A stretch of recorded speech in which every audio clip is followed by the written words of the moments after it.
Hey people, welcome back. I have been making some improvements to this game, especially since it's a turn-taking game. Let me edit line 78, 79 I mean, and let me show you what's going on here. So I'm at about 110 lines right now in BASIC. And since we're controlling more than one character with the same joystick, we need to know which character's turn it is, since it's a turn-taking event here. And what I've decided to do, as you can see, is we know whose turn it is now because the character blinks. And the character can do one thing. It can either move in any direction, up, down, left, or right, or he can use his weapon. That's for the fighter. He'll be using a sword. It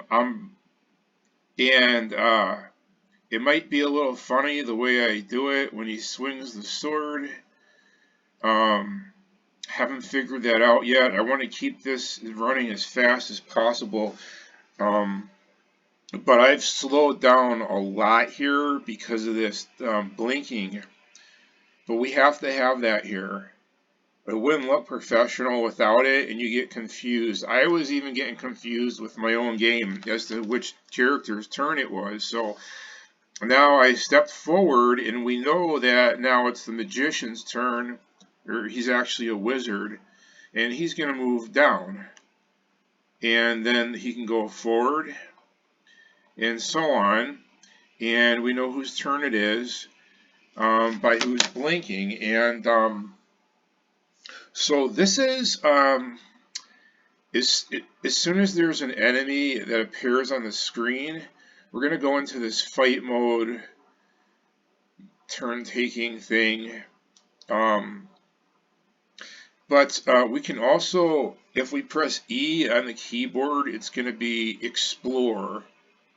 And what's going to happen with that is, it's not programmed in yet, but when you hit E, you'll be able to explore the terrain and whatever else is going to be on the screen without this turn-taking thing.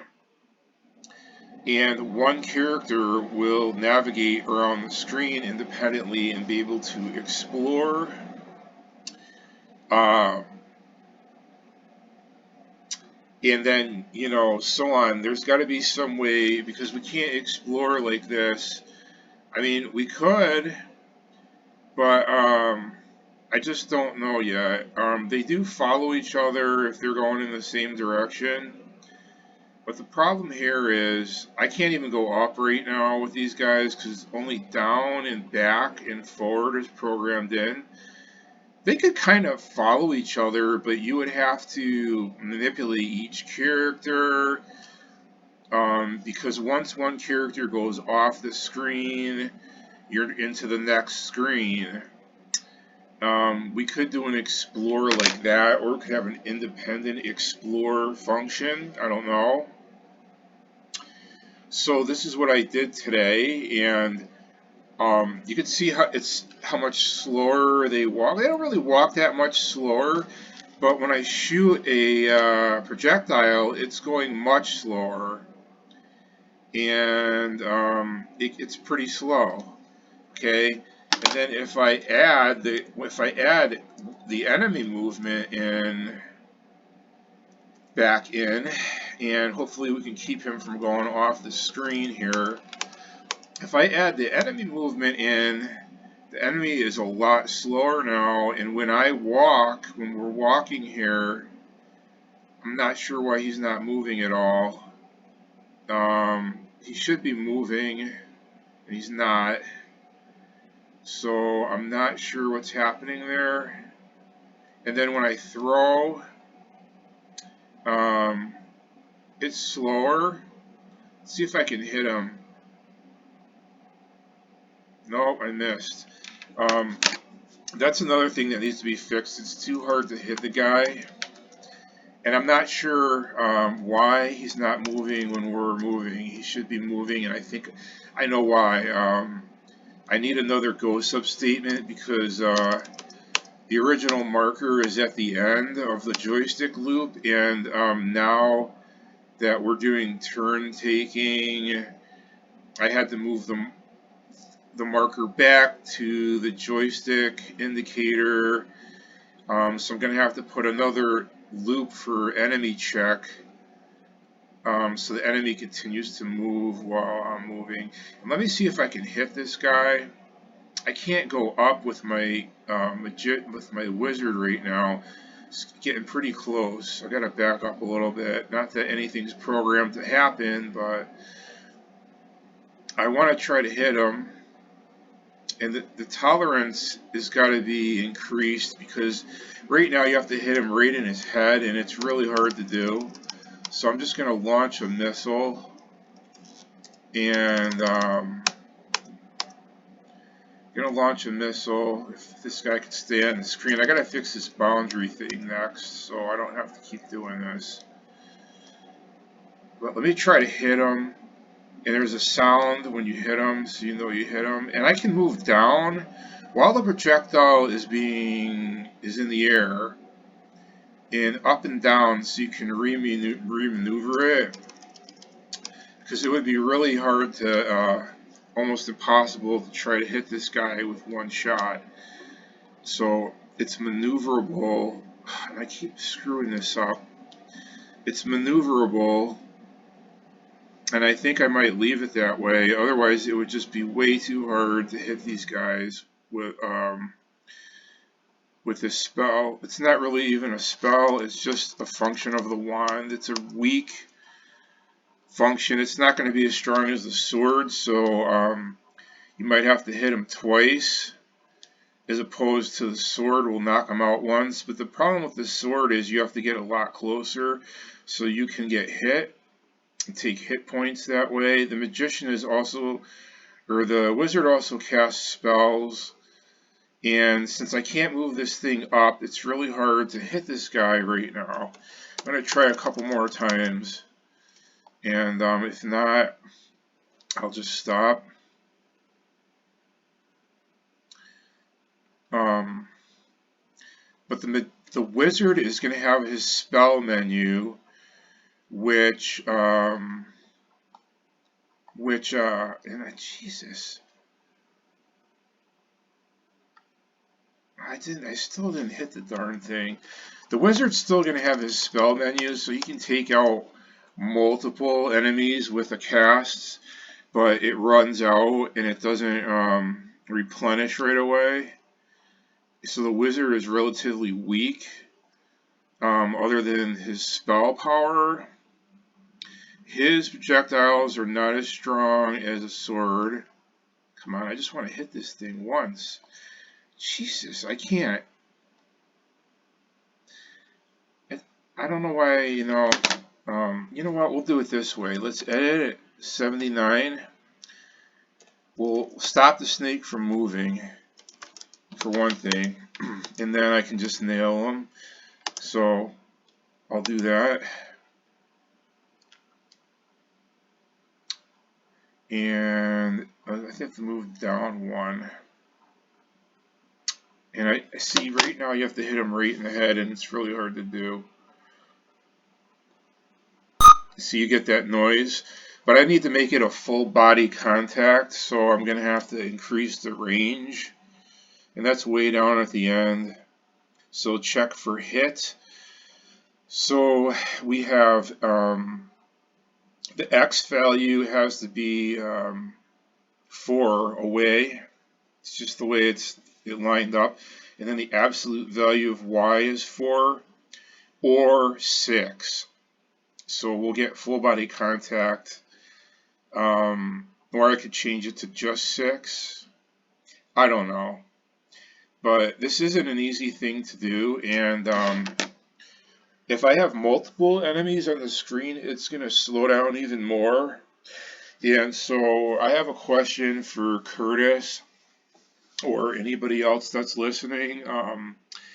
If I Now Curtis had said that there's backwards compatibility with a CoCo 3. So my question to you is, I can keep these cassette images in this exact same code and it will run on a CoCo 3 emulator, right? That's question one. Question two is, right now we're running at about 1 megahertz, if or less. I don't even know how to do a speed test on this computer. I know how to do a memory test, and we still have plenty of memory to finish this game. Because of the way I'm doing it, I'm making it all on one within 23K. Hopefully it should fit. There's a possibility that trying to keep it to one. It's taking all of my experience, putting it into this one game. I'm not going to get into a Tales of Suburbia situation again when I have just so many tapes I don't know what to do with them, but that's a huge graphical game. This is going to depend less on skill in coding, efficiency versus I mean, the graphics are still going to be good, but it's not going to be crazy carried away like all these rooms in Tales of Suburbia, and it's just. All right, my other last two questions is, if I went over to a CoCo emulator, what's the latest one? Where can I get it? Question number three is, we're running at about 1 megahertz right now. I think that's what it is, or a little less. What's a CoCo 3 running at? What does it run at? Is it 8 megahertz? That's what the Tandy 1000s were. They were 8 megahertz. What are you guys running at in BASIC or whatever? What does the computer run at? That's my other question. I'm going to post this stuff in the description, so in case people don't watch all the way to the end, I get some answers. And the last thing would be, we're working with 23K right now. What does a CoCo 3 come with? I need to know these things, so I'm going to cut this off.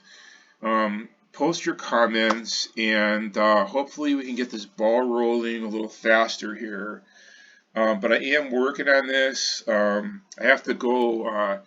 We have up. Let me try this again. I don't even know what the heck I'm doing. I'm getting so lost in this. We have right. Up doesn't work. Down works. And left works. So I need to do up. I need to enclose this so that the snake can't escape.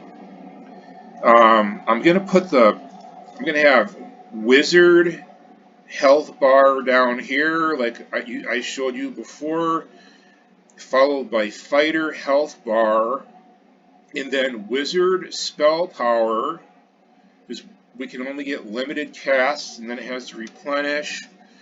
And fighter is going to get different weapons and objects and whatever, and they'll appear there. We're going to enclose this. So we have a game area. We're going to have our health bars down here, like I just said, the magic power, whatever else.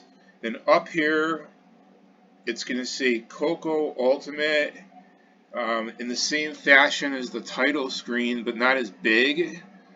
And just right here, and that's it. And we're going to be able to go to different screens and things. That's it. So let me know what you think about this progress. I'm trying to make a real professional game here. When he swings this thing, and I'm going to change this. Right now it's a battle axe. It's actually a double-sided battle axe. I don't know if that's a little overdone, so I'm going to get rid of it. And he's just going to be carrying a sword, a plain sword. And when he swings the sword, I have to work on that because there's going to be a swing there. And that's it. So I hope you guys are enjoying this. Some people may or may not have played this type of game before, but this is a role-playing game. It's not a traditional role-playing game where well, it is and it is. I guess it is. but it's a role playing is like an action adventure type thing where, you know, I don't know. I'm sure, and I don't know. You'll see when it's as I work on it, I guess, because but I don't know how many people are familiar with these role playing type games. I'm not going to try to explain it. It's really not that hard to understand, but it works on experience points, hit points, and that's really it. It's mostly experience points. So you get experience. There's different levels of enemies. They have different strengths. So the more experience you get, the stronger you'll become, the more health you'll get, the more spell power, and so on. But the enemies become more difficult and they can kill you easier. And there's usually a theme. I don't know what my theme is going to be, but there's some goal. You have to search something out and get clues. A lot of times you go into towns. Sometimes there's labyrinths to go through, like dungeons. It could be anything. You get, buy different weapons and stuff like that. I'm not going to get that carried away. Only one guy doing this, but it's going to be like a low level type role playing game. I really don't have. It's just gonna. I don't know yet. I don't have the whole game together, but let me make it look the way I want to make it look, and work on the health bars next time and the boundaries and get it controlled right, and then I'll be back. So that's it. Thank you for watching as usual, and take care.